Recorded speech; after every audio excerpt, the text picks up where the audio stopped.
Hi guys. I know you're probably wondering like, what is this video about? I don't know what I'm gonna put down as a title as of right now, but I'm definitely gonna put a title that's probably gonna catch your eye. You're like, what? So today I've done two reviews, and I'm trying to keep those reviews within 10 minutes. It's a new goal of mine because I really didn't want to ramble. I have a very bad habit of rambling and ranting rather than sticking to certain key points when I'm talking. So again, as I'm just getting started, you're learning along with me. So you're watching me learn. As you can see, I changed clothes because it's like later in the afternoon. So I was relaxing. And I had been trying to figure out how I would tackle this topic about IR and BWWM and AMBW as a genre. Or a subgenre. It's really dependent upon what you're writing. Quite frankly, a lot of authors who write IR romance or BWWM romance or AMBW romance, I'm just going to stick to IR. It's going to cover everything. Interracial romance covers everything. Someone mentioned to me, she was like, you could talk about the fact that a lot of people believe that as a black woman, that if you write, or a black man, whatever color you are, that if you write IR, you have some form of hatred or some dislike of the black community. And this kind of made me laugh because, I don't think white authors, if they have their white female character get with a Native American, are suddenly accused of hating their own kind. Like, I just think it's specific to the black community, specifically when a black woman writes a book. It's specifically involving black women who write. I don't get why more black women get this question than black men, in my opinion. I don't know. Comment below if you think black men have gotten this question a lot more than black women. I think they do, probably more so in like the idea that like they tend to get really successful and marry women of lighter skin, or divorce their darker skin wives and marry lighter skin women. I don't really know. I just noticed a trend. And as obviously the color I am, I wouldn't say I don't pay attention to it. I just don't let the argument stand because I really don't have time for conversations that I feel like can be answered if someone took a moment to just use their common sense. I feel like, personally for me, and I'll only speak from my point of view on this topic, as a writer, I write what I want to write. So, and it depends on, it's all about what I read. Like, someone asked me like what books I have back there, and I have literally said the names of these authors. This is only like a drop in the bucket, so it's really not all of it, and I really don't want to take you over there because it's really, really messy. But like, here, I'll carry you guys. Ignore everything you see. You only see me. But these are like some of the books. Look, all right, we got like Celeste Bradley, Lynn Curlin, Zoe Archer. We got some Jane Feather, Lizzie Zen, Sherry Thomas. So as you notice, a lot of these books are primarily romance novels. I got The Last Storm Lord by Glenda Lark, Blood Rights by Christian Painter. Oh my God, The Magician's Apprentice by Trudy Canavan, I believe. And oh my God, Jim Butcher, of course. And then I have Sarah Ash right there. I don't know if you saw all of them. Yeah, and then poetry and shit. This room's been... this is like my spare room. Anyway, so as you can see, I have a lot of literature that's focused primarily on Caucasian characters and historicals, because I have a certain taste in historical. I have a certain catnip in historicals. And God, being a woman is so difficult. Why can't this fit right? Bras, work! But I have a very specific taste, and obviously that is my taste. I'm big on historical. If anyone has read my books, you would know. Crimson Bird is a historical vampire series. Silver Lily is just one book, and I gotta finish it. I'm turning that manuscript in March. Mentally speaking, there are a lot other historical romance novels I want to write. I'm interested in writing. I'm really big on historical, paranormal, fantasy. Like, you can if you have those three and then you have a strong black female character, I am there. And like I was saying earlier, my opinion about IR is going to be probably different from a lot of different other IR authors. I don't care what people think. I wasn't raised to give a flap about what other people think about my creativity or how I write or what I write, because I write from here. I don't write from what you tell me. I write from my experiences, and that's what I write. I don't get offended if someone genuinely was like, oh, are you ever going to do an AA novel? Are you ever going to have a black male character? That's a different question versus, so do you have an issue with black men? Like, I don't understand why black women get this question primarily. This is what I've said to my friends several times, so I'm going to back up my words. I feel like the black female narrative has been told by a lot of other people. Only in the last 5 years has the black narrative been told by black females. But it happened, there were a lot of documentaries that were written by white authors or like 12 Years a Slave was really basically a male's narrative. It wasn't a female's narrative. And to me, there are works out there that do have a female narrative, but I've read a lot of documentaries. I've studied a lot. I've learned about slavery. I understand it. I am not one to disregard our history. I am a full African American. But I also understand that growing up, I wasn't looking for those books. I wasn't looking to read about the struggle on the streets because I didn't grow up with the struggle on the streets. I wasn't looking for to read about the struggle of being black.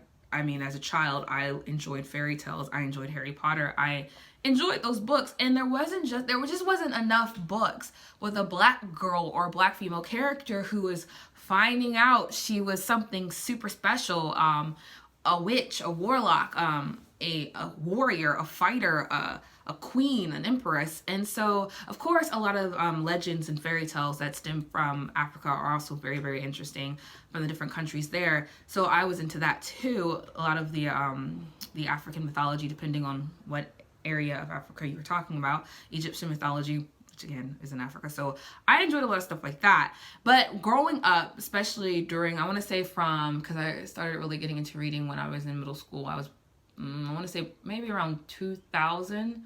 There just wasn't a lot of it. It's just not a lot of it. It was just not enough. And I'm 27 now, and I was determined. I think I started writing fan fiction when I was in high school. So then I graduated in 2008, and actually when I graduated, I read a lot. I was reading so much that at some point I was like, I was reading online, I was reading books, I was reading comic books, I was reading manga. I read a lot, and my family will tell you, if anyone in the family reads a lot, my whole family reads a lot. My entire family is very heavy readers, but we all also have a very different taste and stuff, but we all agreed on the same thing.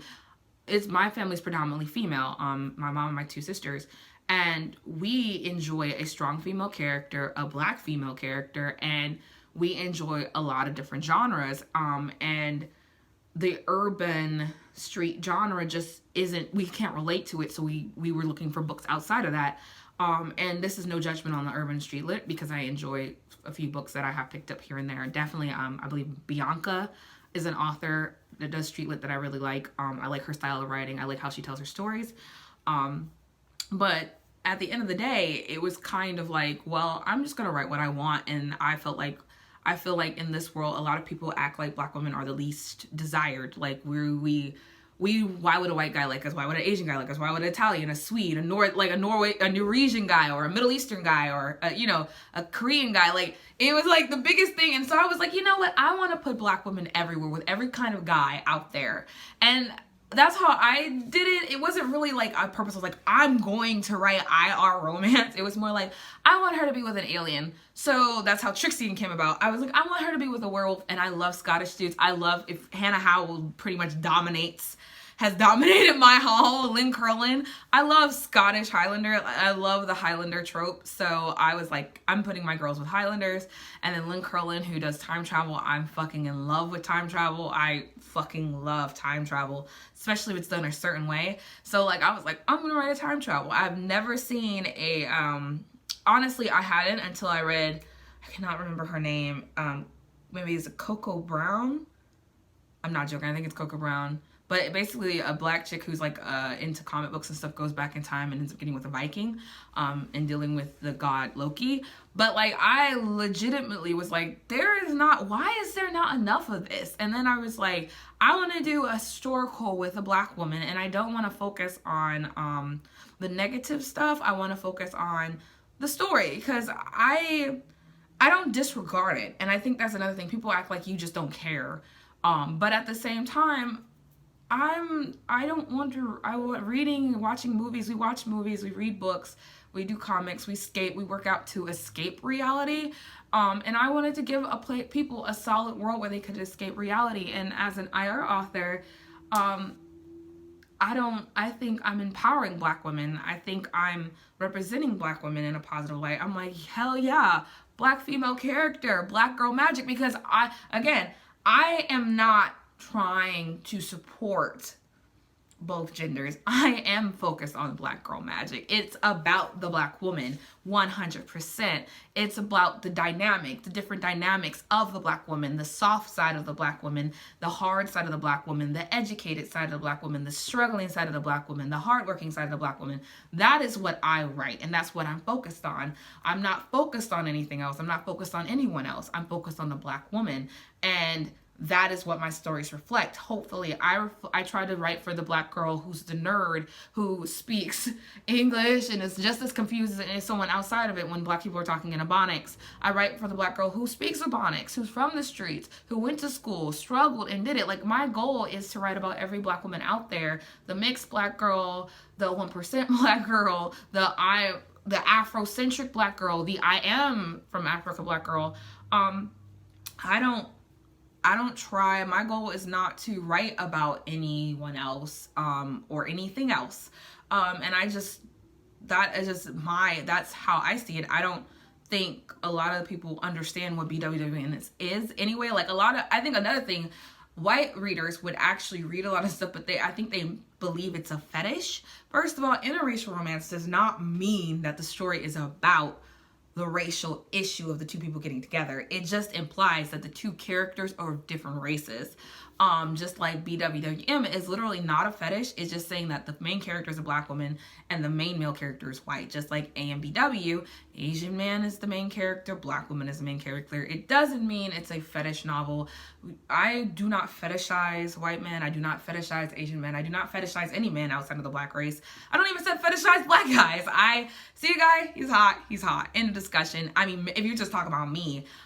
But as a whole, I think a lot of people misunderstand the interracial romance novel community. And I think as a whole, often or not, we are attacked for reasons that I believe are actually just kind of stupid. I think anyone who would willingly attack an author or treat an author with disrespect because they write with a different race in mind in the story as a love interest is very, it shows you're limited in what you read. I'm not very kind to people like that, because I feel like there's a way to tell someone you're not interested in their book without being rude or bashing, but often you're approached with rudeness and bashing when it's kind of like you say you want a different books, you want to see more variety in the black community, but then at the same time, you will bash an author and the author has made the main, because my thing is it doesn't matter what anyone tells me. If the main character is black, I'm good. Main character's black, okay. Main character's black, I'll read about a main character as a black boy. I mean, I don't stop reading a book because the character is a black man and it's a white woman. I don't have that issue. I don't have that mind block. If the book is good and the main character is black, win. It's a win for me. If you have a book and most of the cast, like Black Panther, is a win. It doesn't matter if there's like 2 white people and Marvel is owned by a white person. Black Panther is a win for our community. I feel like people try to destroy the relevance of stuff like that. The fact that Elisa Cole, who's a black author, is making noise, and she wrote a book with a black female character as the center, no, clap hands. Belle, same thing. Belle was a good art piece of literature. It's a romantic. It makes me think of Jane Austen's work. A lot of people are like, it's nothing like that. First of all, it is totally like that. I love Jane Austen. Back all the way. I don't play. Messing with the wrong one. But I mean, honestly, there's no way to respond to that, like the way people see IR or the IR community, without sometimes coming off a bit bitchy. You just can't. It's like you're just like what? Why do I have to explain myself? Like, are you a black woman? This is a story with a black woman in it. Read the damn book. Enjoy it. Breathe in the fucking black girl magic. Take the shit in. I mean, like, I feel like everyone's trying to limit you. Like, you can't, like, for instance, I can't eat shrimp. I'm allergic. But for whatever reason, am I supposed to then hate all seafood because I don't like shrimp? No. That's stupid. And then for me personally as an author, again, I also am, I would say I'm more of an adventure fantasy writer. Romance I fell into because a lot of my work has a romance line because I can't help it. I'm fairy tale influenced and romance novel influenced, obviously. But I am more like, I'm like the kind of person that's goal is to write like Jacqueline Curry. If you know who Jacqueline Curry is, you've read Nama's Kiss. You are an awesome person and you are my best friend. Or if you read Cashil's Dart. If you read Karen Miller, you know Karen Miller's a bomb too. But like I've read so many different books that sometimes it's kind of like, I can't even stop myself. I just look at people and think to myself, like, do you even know how many like actual black authors that are out there who write fantasy and sci-fi who don't use a name that you would think is black? They'll use like a male white name, and then their books are really popular, but because you're so caught up on the details of it or trying to judge them for what they write, our community is missing out on knowing that these people exist and that their work is out there and that their work is amazing. So I, quite frankly, I don't know what your problem is. If you either want something new or you don't want new. So when I write a black girl, I like do everything. But I definitely try to focus on the soft side of black women a little bit more because I feel like people have made us out to be so hard and so strong, which is not negative, but it takes away the humanity, I believe, a bit about black women who we have times when we are weak. We have times when we are down. We have times when we are, the only thing that can help us is prayer. The only thing that can hold us up is prayer. So for me as an author, I'm all about searching and finding how to write black women to the best of my ability, black girls to the best of my ability. And no, I'm not writing black women in only one way. I refuse. Be damned. There's not only one black woman on this planet. There's not only one way to be a black woman. And so for me, that's how I feel about IR. I think I've explained myself well enough. It took me 20 minutes to do so. I just want y'all to understand, IR is not about IR is not about that. IR is about two races coming together and having a relationship. And often the issue in the story is not even about the race, it's about something else. So I hope more people of different races will come and join the IR world and read more BWWM and BW and support IR romance authors, especially. I just want you guys to understand, like, stop coming for the IR community. Stop coming for BWWM authors. Stop it. Because quite frankly, you don't know who you're coming for. Because when they come back, what you go get? What you go get? All right, peace.